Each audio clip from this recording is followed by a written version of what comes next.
pagsubok at pagliglig sa bansang ito, isa na namang pagyanig ang magaganap ngayong buwan ng Abril.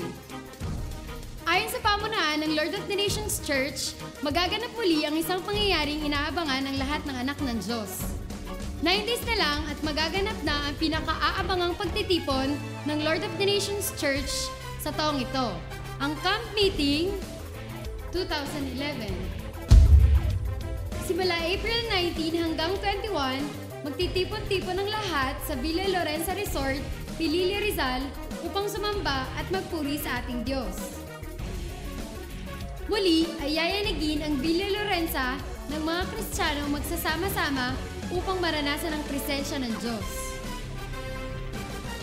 Sa pamamagitan ng masisiglang awitin, ang inaabangang sports fest, divided session sa bawat miyembro ng pamilya, nagkakaisang panalangin at ang pinaka-aabangang revival night.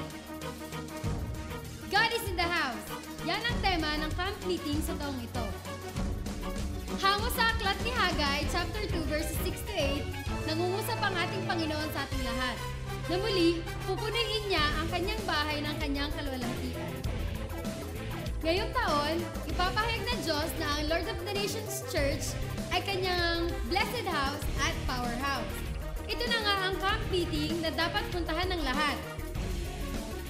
Nitong nakaraang linggo, nag-imbestiga ang ating news correspondent upang alamin ang dahilan kung bakit nagmamadali ang mga tao patungo sa isang direksyon. News correspondent, pasok! Oh, ba't kayo nagmamadali? Saan kayo pupunta? Di mo ba alam, 9 days na lang? Back to you, Karen. Thanks, Mike!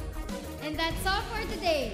Thank you mga kapuso, kapamilya, brothers and sisters.